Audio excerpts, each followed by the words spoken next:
నమస్తే. పాస్టర్ భరోసా పార్టీ అధ్యక్షుడు అభినయ్ దర్శన్పై జరిగిన దాడి ఇప్పుడు సంచలనంగా మారింది. డ్రామానా, తనే దాడి చేయించుకున్నాడా, లేదా నిజంగా ప్రత్యర్థులు ఎవరైనా దాడి చేసిరా? ప్రత్యర్థులు అంటే ఇప్పుడు ఈయన పార్టీ పెట్టిండు, భరోసా పార్టీ అని పెట్టి దాదాపు జనవరి 24 ఆర్ 27 నుంచి పాదయాత్ర చేస్తున్నాడు. అరకు నుంచి మొదలు పెట్టినట్టున్నాడు. ఈ పాడేరు నియోజకవర్గంలో నిన్న దాడి జరిగింది. అల్లూరి సీతారామరాజు జిల్లా జర్రెల గ్రామంలో. ఆ వీడియోలన్నీ మీరు చూసే ఉంటారు. దాదాపు చాలా బీభత్సంగా ఉన్నాయి. ఆ బీరు బాటిళ్ళు, ముసుగులు ధరించి రకరకాలుగా. అయితే క్రైస్తవులు పార్టీ పెట్టడం అనేది మన తెలుగు రాష్ట్రాల్లో మొదటిసారి. ఇది అంతా ఎందుకు వచ్చింది? ఈ పార్టీ పెట్టుడు లేదా పాదయాత్ర చేసుడు, ప్రజల్లో చైతన్యం తీసుకురావుడు అనేది ఎప్పుడు వచ్చింది, ఎందుకు వచ్చిందంటే ప్రవీణ్ పగడాల ఎవరైతే ఉన్నారో ఆ మధ్యలో చనిపోయిండు కదా, కేవలం ఆయన తాగి యాక్సిడెంట్లో చనిపోయిండు అనేది పోలీస్ దర్యాప్తులో తేలింది. అఫీషియల్గా పోలీసులు చెప్పేసిండ్రు. కానీ ఈ పాస్టర్లు కానీ క్రైస్తవులు కానీ చాలామంది ఇది 100% యాక్సిడెంట్ కాదు, తాగి ఏదో కింద పడి చనిపోయిండని వాళ్ళు చెప్తున్నారు. కానీ 100% ఇది హత్య అని చెప్తా ఉన్నారు. ఇది వ్యవస్థనే చేపించింది, వ్యక్తులే కాదు వ్యవస్థనే చేపించిందని వాళ్ళు చాలా రోజులు డిమాండ్ చేస్తూ ఉన్నారు. ఓవైపు ఇది 100% యాక్సిడెంట్ అని చెప్పేసింది ప్రభుత్వం కూడా దర్యాప్తు చేసి. అయితే ప్రవీణ్ పగడాల ప్రథమ వర్ధంతి రోజే భరోసా పార్టీ అని ఒక పార్టీని ఏర్పాటు చేసిండ్రు. ఎవరైనా అభినయ్ దర్శన్, కడపకు చెందిన ఆయన. ఈయన వర్షన్ ఏంటంటే, లేకపోతే చాలామంది పాస్టర్ల వర్షన్ ఏంటంటే, ఆంధ్రప్రదేశ్ రాష్ట్రంలో 2 కోట్ల మంది క్రైస్తవులు ఉన్నారు. క్రైస్తవుల తరపున మాట్లాడడానికి అసెంబ్లీలో ఒక్క ఎమ్మెల్యేనన్నా ఉన్నాడా అఫీషియల్గా క్రైస్తవ పార్టీ నుంచి అనేది వాళ్ళ యొక్క వాదన. అందుకే ఇక ఏం లేదు, 100% మేము పార్టీ పెడతాం, మేము పాదయాత్ర చేస్తాం, మేము కూడా మా తరపున ఒక ఎమ్మెల్యేలను గెలుచుకుంటాం, మేము కూడా పోటీ చేస్తాం నియోజకవర్గాల్లో అని ఏకైక లక్ష్యంతో పార్టీ పెట్టింది. దీని యొక్క చరిత్ర అది. ఇంకా మనకు అసలు చరిత్ర తెరవాలంటే ఈ ఆర్టికల్ చదివిన తర్వాత మనం మొదలు నేను మాట్లాడే ప్రయత్నం చేస్తాం. ఒకసారి ఈయన పార్టీ ఏంది, ఈయన కథ ఏంది, ఎప్పుడు పెట్టింది, ఇదంతా ఒకసారి చూద్దాం స్టోరీ. మనకు కూడా తెలియాలి కదా ఎందుకు పెట్టిండు అనేది. రైట్, ఓకేనా?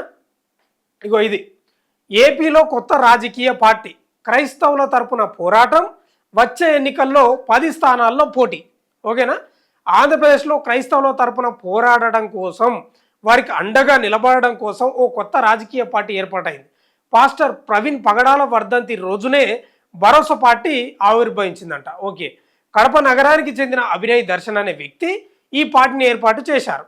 ఇప్పటికే తాను పాదయాత్ర చేస్తున్నానని, వచ్చే అసెంబ్లీ ఎన్నికల్లో తమ పార్టీ 10 అసెంబ్లీ స్థానాల్లో పోటీ చేస్తుందని అభినయ్ దర్శన్ ప్రకటించారు. ఈయన పాస్టర్ కూడా.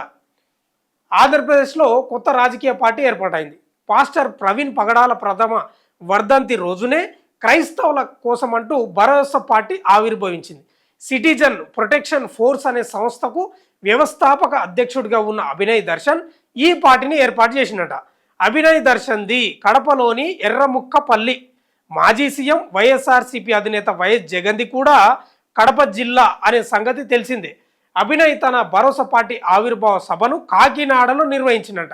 రాష్ట్రంలోని క్రైస్తవుల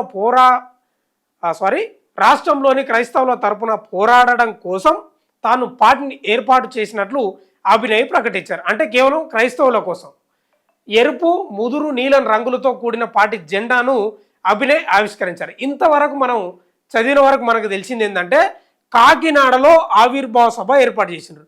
పాస్టర్ ప్రవీణ్ పగడాల ప్రథమ వర్ధంతి రోజు కేవలం క్రైస్తవుల తరపున మాట్లాడడానికి, కొట్లాడడానికి, ఓ 4-5 అసెంబ్లీ స్థానాల్లో గెలుచుకోవడానికి కేవలం క్రైస్తవుల తరపున కోసమే పార్టీ పెట్టినట్లు స్పష్టంగా అర్థమైంది. ఓ రకంగా ఏమనిపిస్తుంది అంటే, ఈ ఎంఐఎం పార్టీ ఉందే ముస్లింల కోసం, వాళ్ళకి ఏది ఉండదు, ఇంకా ముస్లింలే, ఇంకా ఎవ్వరు అవసరం లేదు, ముస్లింలు ఓట్లు వేస్తే చాలు, ముస్లిం పార్టీ ఇంకా వాళ్ళు. సేమ్ ఇది కూడా ఆ భరోసా పార్టీ అనేది కూడా వీళ్ళు చెప్పే వర్షన్. ఈ ఆర్టికల్లో మనం చదువుతున్న దాని ప్రకారం, వాళ్ళు ఇచ్చిన స్టేట్మెంట్ ప్రకారం కేవలం క్రైస్తవుల కోసమే ఈ పార్టీ ఆవిర్భవించింది. అంటే ఒక గొంతుకగా. ఇంకా కొంచెం స్టోరీ ఉందో చదివేద్దాం. పాస్టర్ ప్రవీణ్ పగడాల మరణించిన సరిగ్గా ఏడాది పూర్తయిన సమయంలో ప్రథమ వర్ధంతి రోజున తాను భరోసా పార్టీని ఏర్పాటు చేసినట్లు అభినయ్ దర్శన్ తెలిపారు. క్రైస్తవుడికి కష్టం వస్తే మాట్లాడడానికి తాను ఉన్నానని అభినయ్ తెలిపారు. ప్రవీణ్ పగడాలను ఈ లోకంలో లేకుండా ఏంది తప్పు రాసినట్టు, ఏదో తప్పు పడ్డది. ప్రవీణ్ పగడాలను ఈ లోకంలో చేశారన్న అభినయ్, ఈ లోకంలో లేకుండా చేశారన్న అభినయ్. వాస్తవంగా అదే అనుకుంటున్నా. ప్రవీణ్ పగడాల మరణం నిద్రపోతున్న సింహాల లాంటి క్రిస్టియన్లను తట్టి లేపిందన్నారు. దేశానికి ఎన్నో మంచి పనులను క్రైస్తవ మిషనరీలు చేశాయని అభినయ్ చెప్పుకొచ్చారు. ప్రవీణ్ పగడాల గొంతుకను క్రైస్తవ సమాజం కోల్పోయిన రోజునే తన గొంతు లేచిందన్నారు. ఇది కూడా చూద్దాం. ఏపీలో 2 కోట్ల మంది క్రైస్తవులు ఉన్నారంట. మనకంటూ క్రైస్తవ నాయకులు ఉండాలి, క్రైస్తవుల తరపున మాట్లాడేవారు అసెంబ్లీలో పార్లమెంటులో ఉండాలనే లక్ష్యంతో తాను ఈ పార్టీని ఏర్పాటు చేశానని అభినయ్ దర్శన్ తెలిపారు. జనవరి 24న అరకు నుంచి పాదయాత్ర చేపట్టిన 24 రోజుల పాటు 110 గ్రామాల్లో తిరిగారు. ఏపీ జనాభా 4.5 కోట్లు అయితే అందులో క్రైస్తవులు దాదాపు 2 కోట్ల మంది ఉన్నారట. అంటే దాదాపు 40% ఉన్నారని అభినయ్ చెప్పుకొచ్చిండు. ఇంతమంది క్రైస్తవులకు కష్టం వస్తే ప్రశ్నించడానికి ఒక్క ఎమ్మెల్యే ఎంపీ లేకపోవడం బాధాకరం. మనకంటూ ఒక రాజకీయ పార్టీ ఉండాలనే ఉద్దేశంతో నిద్రపోతున్న క్రైస్తవ సమాజాన్ని మేలుకొల్పేందుకు తాను పాదయాత్ర ప్రారంభించానని అన్నారు. ఇంకా కొంచెం ముందు చూద్దాం. ప్రవీణ్ పగడాల చనిపోయిన రోజున నేను రాజమండ్రి ప్రభుత్వ హాస్పిటల్లోనే ఉన్నాను. 50,000 మంది జనం అక్కడ న్యాయం కోసం ఎదురు చూస్తే చివరికి దక్కింది కడుపు కోత, కన్నీళ్లు, నీరుస్తాహం. అంతటి మహానుభావుని ఈ లోకంలో లేకుండా చేస్తే ఒక్కరు గొంతు విప్పలేదు. 50,000 మంది అక్కడ నిలబడి ధర్నాలు చేయడం కంటే క్రైస్తవుల తరపున న్యాయం అడగడానికి అసెంబ్లీలో లేదా పార్లమెంటులో ఒక్కరు ఉంటే మనకు న్యాయం జరిగేది. ఏందో ఇది ఉతకథని. ఒక్క క్రైస్తవ ఎమ్మెల్యేను అసెంబ్లీకి పంపించండి, మనకు న్యాయం ఎలా జరగదో చూడండి అని అభినయ్ వ్యాఖ్య. ఇది ఏమన్నా సెట్ అవుతుందండి? ఒక్క ఎమ్మెల్యేతోటి న్యాయం జరుగుతుందా? అంటే వీళ్ళకు వ్యవస్థపై నమ్మకం లేనట్లే కదా. ప్రభుత్వం ఏం చెప్పింది? దర్యాప్తు చేసి 100% ఆయన మద్యం సేవించి యాక్సిడెంట్లో చనిపోయిందని ప్రభుత్వం వ్యవస్థ చెప్పింది. పోలీసులు దర్యాప్తు చేసి అది తప్పని చెప్తా ఉన్నారు. ఒక్క ఎమ్మెల్యే ఉంటే మనకు న్యాయం జరిగేది ఉండే అని అంటున్నారు. సాధ్యమేనా? అది సాధ్యమా? ఒక్క ఎమ్మెల్యేతో ఏమవుతుంది? వ్యవస్థ మీద నమ్మకం కోల్పోవద్దు, పోలీస్ దర్యాప్తు మీద నమ్మకం కోల్పోవద్దు. ఇంకా అసలే ఉండదు, ఏముండదు వ్యవస్థ. ఏందో మరి వీళ్ళ వర్షన్ ఏంటంటే అది క్రైస్తవుల్లో ఐక్యత వచ్చిందంట. ప్రవీణ్ పగడాల మరణం తర్వాత క్రైస్తవుల్లో ఐక్యత వచ్చింది, మార్పు వచ్చింది. గతంలో రాజకీయం అంటే పాపం అని మాట్లాడే వాళ్ళు ఇప్పుడు రాజకీయ రంగ ప్రవేశం క్రైస్తవుడు కూడా చేయాలని 100కి 70% మంది క్రైస్తవులు కోరుకుంటున్నారు. ప్రవీణ్ పగడాల మరణం తర్వాత వచ్చిన మార్పు ఇది. ఓటు అనే పదునైన ఆయుధం మన చేతిలో ఉంది. పార్టీల మీద పగతో కోపంతో కాదు. ప్రభుత్వానికి నేను వ్యతిరేకం, ఏ నాయకుడికి ఏ పార్టీకి నేను వ్యతిరేకం కాదు. అవినీతికి అరాచకానికి నేను వ్యతిరేకిని. నీతిగా నిజాయితీగా ఓటేసి నాయకుని ఎదుర్కోవాలని ప్రజలను చైతన్యపరచడానికి నేను రోడ్డెక్కానని అభినయ్ తెలిపాడు. డబ్బులు పంచకుండా రాజకీయం చేస్తా, డబ్బులు తీసుకొని ఓటేసే వాళ్ళు ప్రశ్నించే హక్కును కోల్పోయారని అభినయ్, డబ్బులు తీసుకొని పనిచేసే రాజకీయాలు లంచకొండలు అయితే ఓటేయడానికి డబ్బులు తీసుకునే ఓటర్లు కూడా లంచకొండలు, అవినీతి పరులే అన్నారు. ఓటును అమ్ముకోదు అని ప్రజలను చైతన్యపరుస్తున్నానని, నేను ఓటుకు నోటు పంచనని, డబ్బులు ఇచ్చి ఓటు కొనే పరిస్థితి వస్తే రాజకీయాల నుంచి తప్పుకుంటానని ప్రకటించారు. ఇంటి గడప తొక్కనని శపథం. పార్టీ ఏర్పాటు చేయడం కోసం కడపలో తాను ఉంటున్న అద్దె ఇంటిని ఖాళీ చేయడంతో పాటు పాదయాత్ర చేపట్టడం కోసం 5 లక్షల విలువైన సామాగ్రిని అమ్మేయమని తల్లిదండ్రులకు చెప్పారన్నారు. ఎన్నికలు అయ్యే వరకు మళ్ళీ ఇంటి గడప తొక్కనని అభినయ్ స్పష్టం చేశారు. తాను చనిపోయేలోగా క్రైస్తవ సమూహానికి అసెంబ్లీలో 30 నుంచి 40 మంది ఎమ్మెల్యేలు నిలబెట్టాలనే లక్ష్యంతో ఇల్లు దాటి అడుగు బయట పెట్టానన్న అభినయ్, పాదయాత్ర చేసినన్ని రోజులు నిరుపేదల నేను కూడా ప్రతిరోజు చర్చిలో నేల మీద నిద్రిస్తానన్నారు.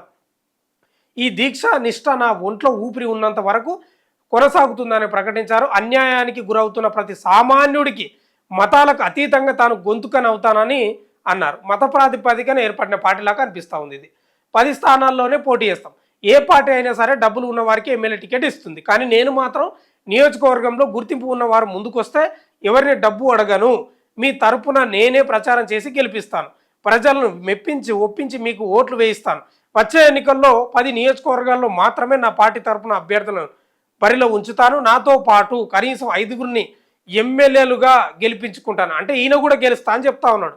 ఇదే నా ఛాలెంజ్. అందుకోసం ఈ 3 ఏళ్ల పాటు ప్రజలతోనే తిరుగుతా, ప్రజల్లోనే ఉంటాను.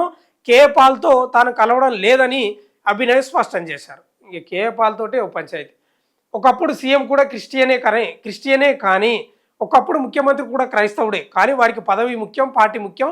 క్రైస్తవుని కొడుతున్నా, చంపుతున్నా, ప్రార్థన మందిరాలను కూలగొడుతున్నా వారు మాట్లాడరు. చాలామంది క్రైస్తవులను అడ్డు పెట్టుకొని వారి ఓట్లతో అసెంబ్లీకి వెళ్ళారు, కానీ క్రైస్తవులకు కష్టం వస్తే అండగా ఉండటం లేదు. ఇదే నా బాధ. 2 కోట్ల మంది జనం ఉన్న క్రైస్తవులకు ఒక్క ఎమ్మెల్యే ఎంపీ ఉండాలి.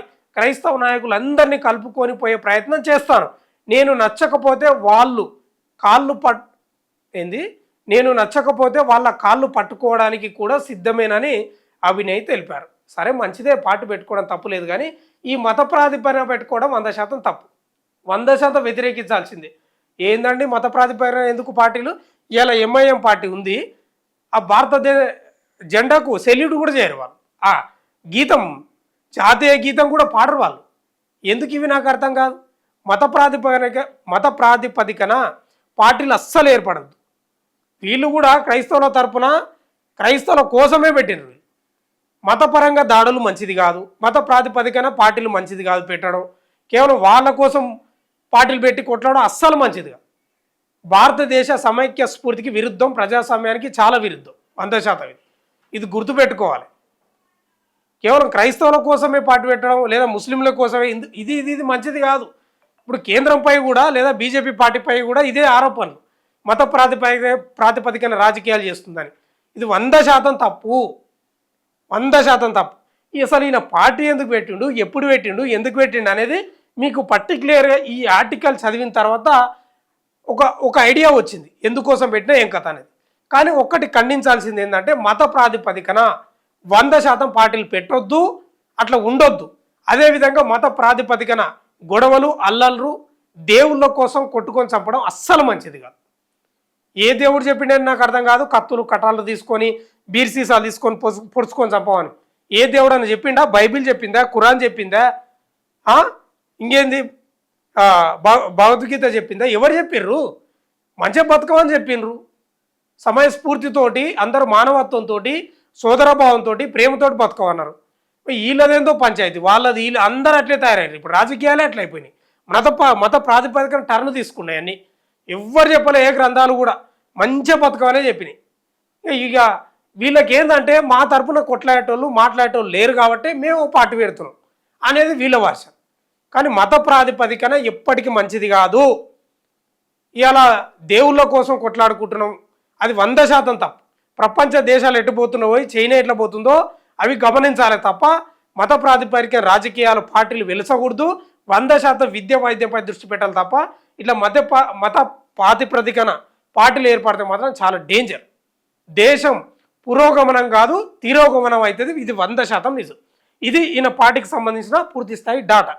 చూద్దాం ఇంకా ఈయనకు సంబంధించిన డాటా వచ్చేది ఉంది, ఏం జరిగింది ఏం కథ అనేది ఇంకా కొంతమందితోటి ఫోన్లో లైవ్లో తీసుకునే ప్రయత్నం చేస్తా. చూస్తూనే ఉండండి మన తొలి వెలుగు.